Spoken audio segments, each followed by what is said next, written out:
കോടികൾ വിലയുള്ള കഞ്ചാവുമായി സുൽത്താന ആലപ്പുഴയിൽ പിടിയിലാവുന്നു. പക്ഷേ അത് വലിയൊരു വഴിത്തിരിവിലേക്കായിരുന്നു കാര്യങ്ങൾ കൊണ്ടെത്തിച്ചത്.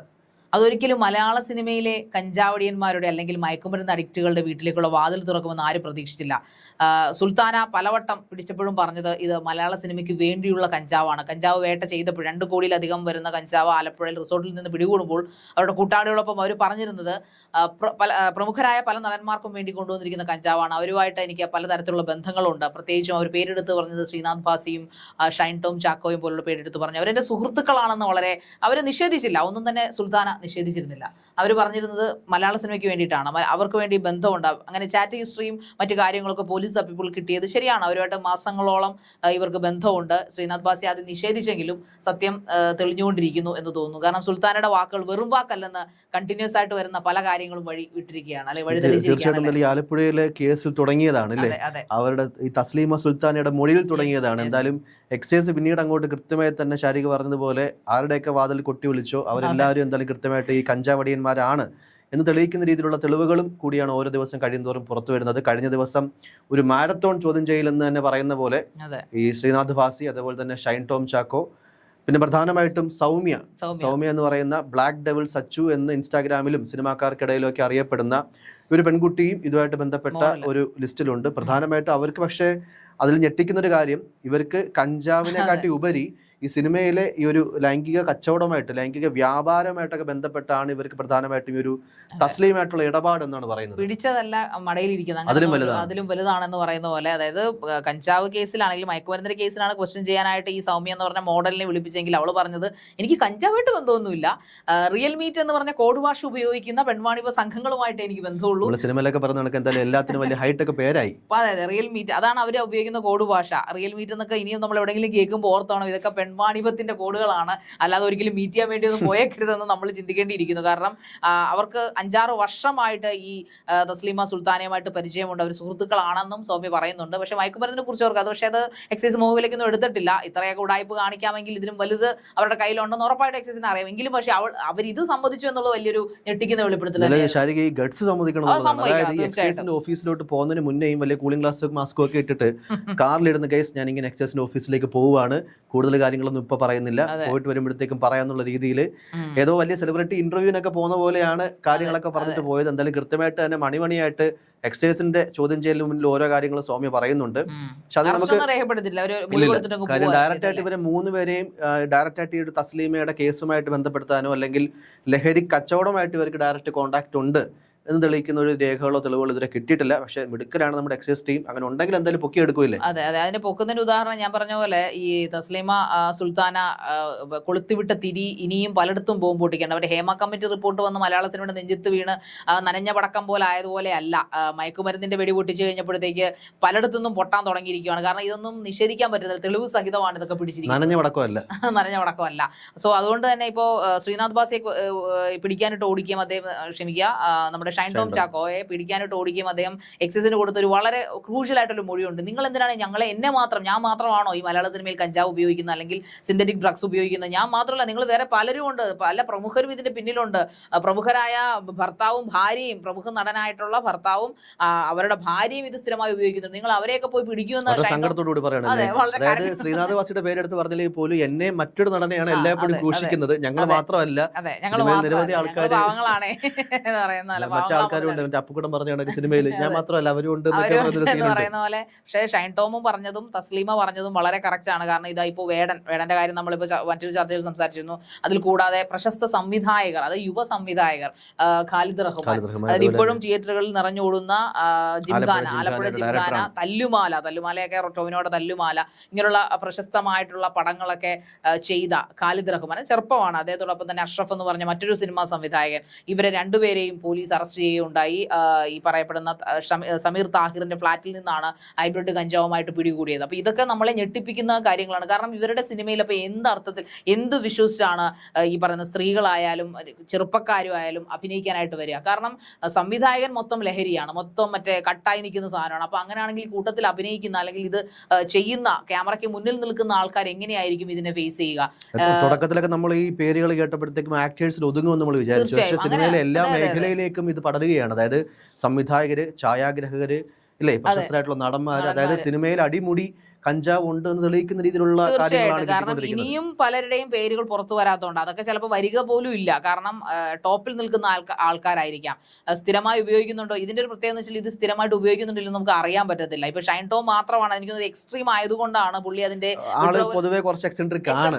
ഇതിന്റെ കൂട്ടത്തിൽ ഇതുകൂടെ ആവുമ്പോഴത്തേക്കും പുള്ളി ബേസിക്കലി, എന്നാൽ ശ്രീനാഥ് ബാസിയെ കണ്ടാ പറയോ അയാൾ ഒരു അയാളുടെ അഭിനയവും അങ്ങനെ തന്നെയാണ്. ഈ പറയുന്ന വേടൻ നല്ല രീതിയിൽ പെരുമാറ്റത്തിൽ കൂടെ നമുക്ക് ഇതുവരെ ഒന്നും മണക്കാൻ കഴിയാത്ത ചില ആൾക്കാരാണ് ഇപ്പോൾ പിടികൊണ്ടിരിക്കുന്നത്. നമ്മുടെ ഷൈൻ ടോം ഒപ്പോടൊപ്പം തന്നെ പിടികിട്ടിരിക്കുന്ന അങ്ങനെ തന്നെയാണ്. പിന്നെ ബിഗ് ബോസ് താരം ജിൻഡോയെ നമുക്കറിയാം. നമ്മൾ കഴിഞ്ഞ ദിവസത്തെ ഒരു ചർച്ചയിൽ പറഞ്ഞിരുന്നു, ഈ ബിഗ് ബോസ് താരങ്ങൾ ഒരിക്കലും ഇങ്ങനെ ഡ്രഗ്സ് ഒക്കെ ഉപയോഗിക്കും നമുക്കറിയില്ല. അതിൽ ആൾക്കാർക്ക് ഇന്നും സീസൺ 6 ബിഗ് ബോസ് സീസൺ 6 എങ്ങനെയാണ് ജിൻഡോ വിന്നർ ആയതോർത്ത് ഇന്നും സംശയമാണ്. എങ്ങനെ അദ്ദേഹം കപ്പടിച്ചു? കാരണം ഒരു മുഖം ആദ്യത്തെ തുടക്കത്തിലെ പുള്ളി എല്ലാവരും വിചാരിച്ചത് ഒരു ഗെയിമാണ്, അല്ലെങ്കിൽ ഗെയിം പ്ലാൻ ആയിരുന്നു പുള്ളിയുടെ എന്നാണ്. അല്ല, പുള്ളിക്ക് പകരം ഇങ്ങനെയുള്ള പരിപാടികളൊക്കെ ഉണ്ട്. എക്സൈസ് അദ്ദേഹത്തെ ചോദ്യം ചെയ്യാൻ വിളിപ്പിച്ചിട്ടുണ്ടെന്ന് അറിയുമ്പോൾ സത്യം പറഞ്ഞാൽ ജിൻഡോ കപ്പടിച്ച പോലെ തന്നെ ഒരു ഞെട്ടലാണ് അദ്ദേഹത്തിന് ഈ ഡ്രഗ് പെഡലേഴ്സുമായിട്ട് അല്ലെങ്കിൽ കഞ്ചാവുമായിട്ട് ബന്ധമുണ്ടെന്നത്. ബിക്കോസ് അദ്ദേഹം ഒരു പ്രത്യേകിച്ച് എനിക്ക് തോന്നി പറഞ്ഞ പോലെ വലിയൊരു ഫാൻ ബേസ് ഒന്നും ഇല്ലെങ്കിൽ പോലും ആളൊരു ഇന്നസെന്റ് ആണെന്നൊക്കെ ഒരു ധാരണ ആൾക്കാർക്ക് ഉണ്ടായിരുന്നു. അതായത് നിഷ്കളങ്കനാണ്.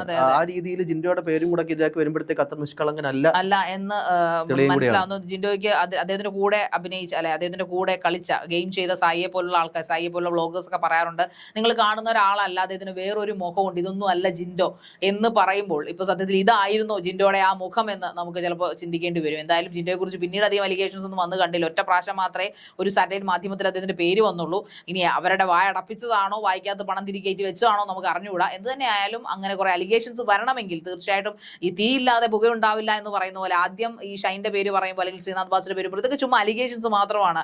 ഇപ്പോൾ ശ്രീനാഥ് ബാസി തസ്ലീമയെ കുറിച്ച് ചോദിച്ചപ്പോൾ വലിയ കാര്യമായിട്ട് പറഞ്ഞു, എനിക്ക് അവരുമായിട്ട് ബന്ധമൊന്നുമില്ല, ജസ്റ്റ് ഹായ് ചോദിച്ചു, എന്റെ ആരാധികയാണ്, അതുകൊണ്ട് മാത്രം എനിക്കൊരു ഹായ് അയച്ചു എന്ന് പറഞ്ഞ ശ്രീനാഥ് ബാസി ഇപ്പൊ എന്താണ് വാ തുറക്കാത്തത്?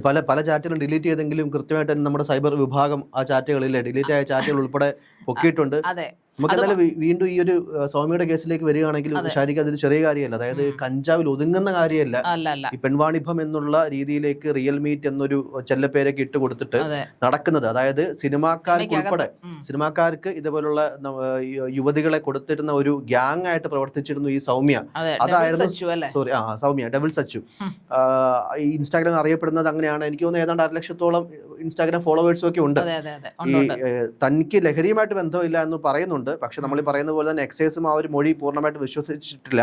കാര്യം ക്രിസ്റ്റീനയുമായിട്ട്, അതായത് ക്രിസ്റ്റീന എന്നറിയപ്പെടുന്ന ഈ ഒരു തസ്ലീമ സുൽത്താനയുമായിട്ട് പ്രധാനമായിട്ടും തൻ്റെ ബന്ധം ഈ ഒരു റിയൽ മീറ്റ് എന്ന് പറയുന്ന പ്ലാറ്റ്ഫോമിൽ കൂടെയാണ്. അല്ലെങ്കിൽ ലൈംഗിക വ്യാപാരത്തിന് വേണ്ടിയിട്ട് പെൺകുട്ടികളെ എത്തിച്ചു നൽകുന്ന ഒരു മാഫിയയുടെ കണ്ണിയാണ് താനെന്നാണ് ഇപ്പോൾ നിലവിൽ സൗമ്യ പറയുന്നത്. അതെ, അങ്ങനെ തന്നെയാണ് പറയുന്നത്. അപ്പോൾ അതൊരു വല്ലാത്ത ഷോക്കിംഗ് തന്നെയായിരുന്നു. അതിപ്പോൾ മയക്കുമരുന്നിനെ കുറിച്ച് ഈ പറയുന്ന ഡെവിൾ സച്ചു അല്ലെങ്കിൽ സൗമ്യ എന്ന് പറയുന്ന മോഡൽ കള്ളം പറയുന്നതാണെങ്കിലും അല്ലെങ്കിലും ഈ അവർ ഒരു കാര്യം സംബന്ധിച്ചു, താൻ പെൺവാണിഭത്തിലെ ഒരു മെയിൻ കണ്ണിയാണ്.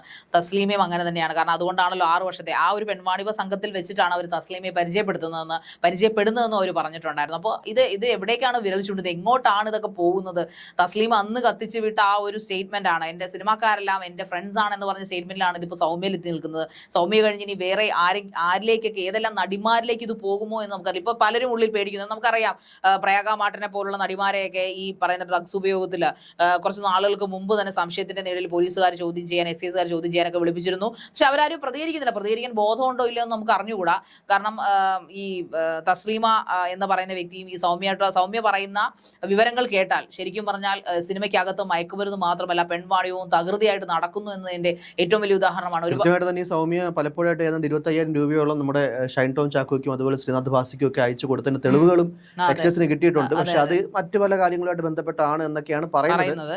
പിന്നെ എന്ത് തന്നെ ആയാലും ശ്രീനാഥ് ബാസി ഒന്നും ഇതൊന്നും സമ്മതിച്ചിട്ടൊന്നുമില്ല, അവര് നിഷേധിക്കുകയാണ് ചെയ്തത്. പക്ഷെ തസ്ലീമ വളരെ കൂളായിട്ട് തന്നെ അതിന് നേരത്തെ ജയശങ്കർ പറഞ്ഞ പോലെ അവരുടെ ഗട്സ് സമ്മതിക്കണം, അവരൊന്നും നിഷേധിച്ചിട്ടില്ല. ഈ രണ്ടു കൂട്ടർ ഇപ്പൊ സൗമ്യ പിടിച്ചെങ്കിലും, സൗമ്യ എന്ന മോഡലിനെ പിടിച്ചെങ്കിലും, ഈ പറയുന്ന തസ്ലീമ പിടിച്ചെങ്കിലും അവരൊക്കെ പറയുന്നത് ഞങ്ങൾക്ക് ബന്ധമുണ്ട്, ഞങ്ങളുടെ സുഹൃത്തുക്കളാണ്, എന്ത് കാര്യമായിട്ടല്ലേ പറയുന്നത്. ഒരുപക്ഷെ നമ്മൾ മനസ്സിലാക്കുന്ന മറ്റൊരു കാര്യം എന്ന് വെച്ച് കഴിഞ്ഞാൽ കൃത്യമായിട്ട് തെളിവുകൾ നിരത്തിയിട്ടും കൂടെ ആയിരിക്കാം. നമ്മുടെ എക്സൈസിന് നമ്മുടെ പോലീസിനൊക്കെ ആ സമയത്ത് നമുക്കൊരു സല്യൂട്ട് കൊടുക്കേണ്ട ആവശ്യമുണ്ട്. കാര്യം പല സമയത്ത് നമ്മളിപ്പോ നിക്കക്കളിയില്ലാതെ കള്ളങ്ങൾ പറയുകയാണ്. പക്ഷെ കൃത്യമായിട്ട് നമ്മൾ ഇതൊക്കെ ചെയ്തു എന്നുള്ള തെളിവുകൾ നിരത്തി കഴിഞ്ഞാൽ പിന്നെ ഒരു മുന്നോട്ടൊരു പോക്കില്ല. അങ്ങനെ ആവാൻ ചിലപ്പോ. എന്തായാലും എന്തായാലും നമ്മുടെ മലയാള സിനിമ കഴിഞ്ഞ ദിവസം തന്നെ പ്രൊഡ്യൂസേഴ്സ് അസോസിയേഷൻ ഇത് പറയുന്നുണ്ടായിരുന്നു, മലയാള സിനിമ നഷ്ടത്തിലേക്ക് കൂപ്പുത്തുകയാണ്, മലയാള സിനിമ ഗുണം പിടിക്കുന്നില്ല, അപ്പൊ ഓഫീസറിന്റെ ഡ്യൂട്ടി ചുമ്മാ അതല്ല ചാക്കോച്ചന് ചൊറിയുന്നത്. കാരണം ഓഫീസറിന്റെ ഡ്യൂട്ടി നല്ല രീതിക്ക് പോയ ഹിറ്റടിച്ച ആദ്യത്തെ 3 ദിവസം കൊണ്ട് തന്നെ മുടക്കിയ കാശ് തിരിച്ചു കിട്ടിയെന്നാണ് ചാക്കോച്ചൻ പറഞ്ഞത്.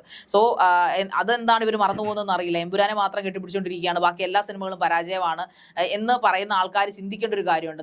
നിങ്ങൾക്കുള്ളിൽ തന്നെയാണ് ഇത് വൃത്തിയാക്കേണ്ട ഒരു സംഭവം എന്ന് പറയുന്നത്. കാരണം ഈ മയക്കുമരുന്ന് ഉപയോഗവും അതുപോലെ അച്ചടക്ക രാഹിത്യവും എല്ലാം നിങ്ങൾ ഒരുപാട് സംഘടനകളുടെ തലപ്പത്തിരിക്കുന്ന ആൾക്കാരാണ്. അമ്മ, മാക്ട, ഫെഫ്ക, ഇങ്ങനെ ഒരുപാട് സാധനങ്ങളുണ്ട്. അവർ ചോദിക്കും ഞങ്ങൾക്ക് എന്ത് ചെയ്യാൻ പറ്റുമെന്നുള്ളത്. നിങ്ങൾക്കല്ലേ ചെയ്യാൻ പറ്റുള്ളൂ, ജനങ്ങൾക്ക് എന്താണ് ചെയ്യാൻ പറ്റുക? ഇപ്പോൾ വേടനെ പോലെയുള്ള ആൾക്കാർ ആരാധിക്കുന്ന നാടാണ് നമ്മുടേത്, ജനങ്ങളുള്ള നാടാണ് നമ്മുടേത്. ഇപ്പോൾ മമ്മൂട്ടിയെയും മോഹൻലാലിനെയും സുരേഷ് ഗോപിയെയും അതോടെ പൃഥ്വിരാജിനെയും ചാക്കോച്ചനെയും അനുകരിക്കുന്ന ഒരു നാടാണ് നമ്മുടേത്.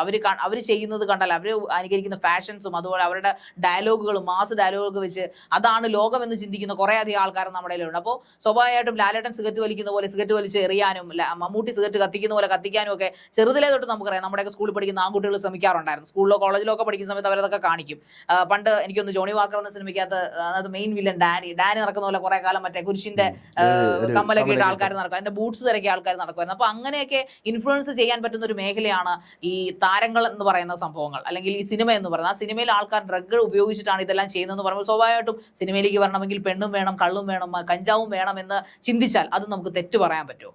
തീർച്ചയായിട്ടും ശാരിക പറഞ്ഞ വളരെ കൃത്യമുള്ള പോയിന്റാണ്. അതിനോടൊപ്പം തന്നെ സിനിമ വളരെ ക്രൈസിസിലേക്ക് പൊയ്ക്കൊണ്ടിരിക്കുന്ന ഒരു സമയത്ത് ഒരു സിനിമ എടുക്കാൻ വേണ്ടുന്ന ആൾക്കാർക്ക് എന്തൊക്കെ കൺസേണുകൾ, എന്തൊക്കെ ഈ പറയുന്ന ബുദ്ധിമുട്ടുകൾ കൂടെ അവർ പോകണം എന്നുള്ളതാണ്. അതായത് മെയിൻ നടന് കഞ്ചാവ് കൊടുക്കണം, സമയത്തിന് അവൻ സെറ്റിലെത്തിയില്ലെങ്കിൽ അവന്റെ വീട്ടിൽ പോയി കാല് പിടിക്കണം, ബാക്കിയുള്ള അണിയറ പ്രവർത്തകർക്ക് അവന്റെ വായിരിക്കുന്ന ചീത്ത വിളി കേട്ടിട്ട് മുന്നോട്ട് പോകണം. അങ്ങനെ സിനിമ എന്ന് പറയുന്നത് ഒട്ടും ഒരു സുഖകരമല്ലാത്ത ഒരു പ്ലാറ്റ്ഫോമായിട്ടും അതിന്റെ ഈ നിർമ്മാണ പ്രവർത്തനങ്ങൾക്കുടനീളം വലിയ സ്ട്രഗിൾ അനുഭവിച്ച് മുന്നോട്ട് പോകേണ്ട അവസ്ഥയിലുമാണ്. തീർച്ചയായിട്ടും ഈ പറഞ്ഞ പോലത്തുള്ള അസോസിയേഷനുകൾ വളരെ കാര്യമായിട്ട് തന്നെ ഇതിനകത്തൊക്കെ ഇടപെടേണ്ട സമയം അതിക്രമിച്ചിരിക്കുന്നു എന്നുള്ളതാണ്.